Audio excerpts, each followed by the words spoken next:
Pendidikan Bahasa Indonesia, Fakultas Keguruan dan Ilmu Pendidikan. Teman-teman, kalian masih ingat kan video-videoku sebelumnya mengenai pengelolaan pendidikan? Nah, di video kali ini, aku akan membahas bab selanjutnya mengenai konsep manajemen pendidikan tingkat sekolah dasar. Dengan dosen pengampu, Bapak Dr. Muhammad Kristiawan, MPD. Nah, jika kalian belum tonton video-videoku sebelumnya, jangan lupa ditonton ya, agar kalian bisa melanjutkan videoku kali ini. Teman-teman, di video kali ini, kita akan membahas 6 sub materi yang akan menjadi pokok bahasan. Yang pertama, pengertian manajemen sekolah dasar. Yang kedua, kerangka manajemen sekolah dasar. Yang ketiga, ruang lingkup manajemen sekolah dasar. Yang keempat, sekolah dasar yang efektif. Yang kelima, fokus manajemen sekolah dasar. Dan yang terakhir, yang keenam, penerapan. Yang pertama, kita akan membahas pengertian manajemen sekolah dasar. Bukan sesuatu yang asing lagi bukan bagi kita sekolah dasar, karena kita semua pasti sudah melewati jenjang pendidikan sekolah dasar ya. Namun, kalian sudah tahu belum apa itu sekolah dasar? Sekolah dasar adalah sebuah organisasi sosial yang mempunyai tujuan yang telah ditetapkan.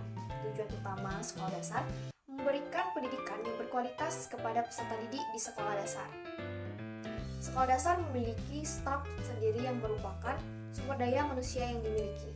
Sekolah dasar juga memiliki sumber daya sendiri, yaitu terdiri dari finansial, material, dan fisik. Manajemen sekolah dasar merupakan kegiatan mengelola atau mengatur sekolah dasar. Dengan kata lain, manajemen sekolah dasar berarti penggunaan orang-orang dan sumber daya yang lain untuk mencapai tujuan sekolah dasar tersebut. Nah teman-teman, tadi kita sudah membahas pengertian manajemen sekolah dasar. Next, kita akan membahas kerangka manajemen sekolah dasar.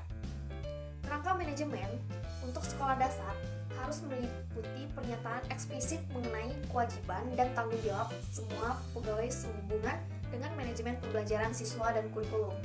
Manajemen kurikulum meliputi semua anggota komunitas sekolah dasar yang bekerja sama sebagai sebuah tim. Pekerjaan dalam sebuah tim di sekolah dasar merupakan hal yang penting, terutama antara pemerintah dan pegawai sekolah dasar, antara pegawai-pegawai sekolah dasar serta pegawai dan orang tua.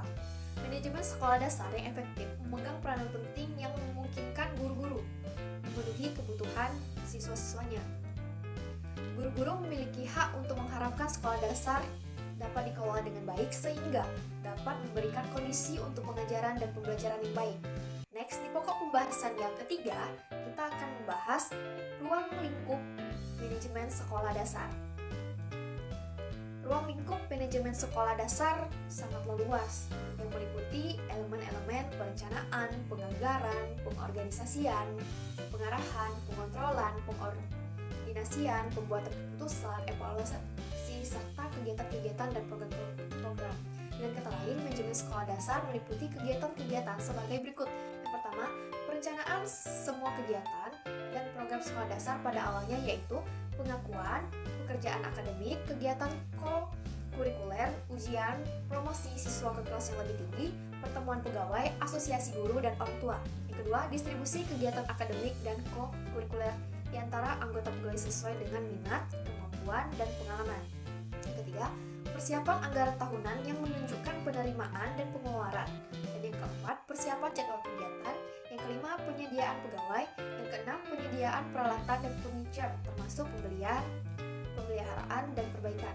Yang ketujuh, penyediaan buku untuk perpustakaan sekolah, termasuk pembelian dan pemeliharaan.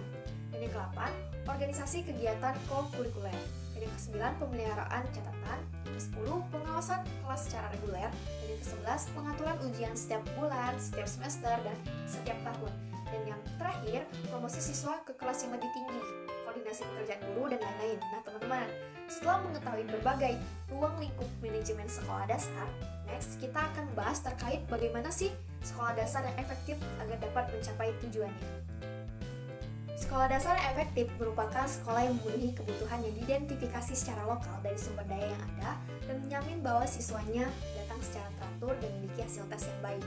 Menurut definisi ini, sekolah dasar yang efektif lebih memfokuskan pada kualitas hasil daripada kualitas proses yang dilaksanakan.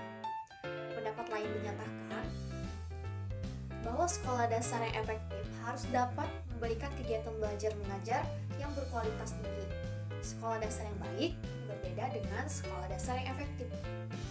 Sekolah dasar yang efektif berkembang secara efektif dengan cara memeriksa baik dimensi normatif maupun prosedural.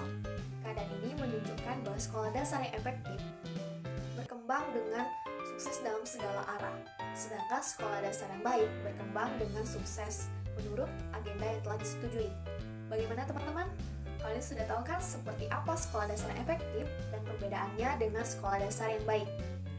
Next, kita akan membahas fokus manajemen sekolah dasar.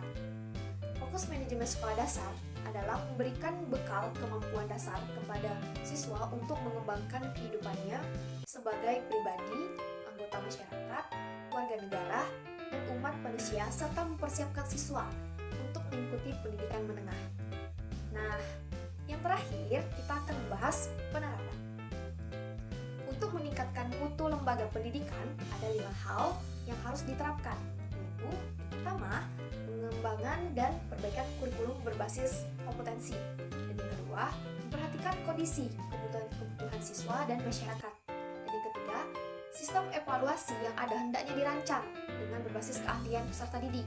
Ini berarti sistem pendidikan yang dijalankan lebih menitik beratkan kepada pengukuran kemampuan peserta didik pada ranah psikomotor daripada hanya sekedar memiliki dan mengetahui pengetahuan dan keahlian yang diajarkan pendidik. Dan yang keempat, perbaikan sarana dan prasarana pendidikan, pengembangan dan ketersediaan bahan ajar. Dan yang terakhir, yang kelima, menambah intensitas pelaksanaan pelatihan atau training bagi pendidik dan tenaga pendidikan. Oke, sampai di sini video pembelajaran kita. Semoga materi yang aku paparkan dapat membantu kalian dalam memahami konsep manajemen pendidikan tingkat sekolah dasar.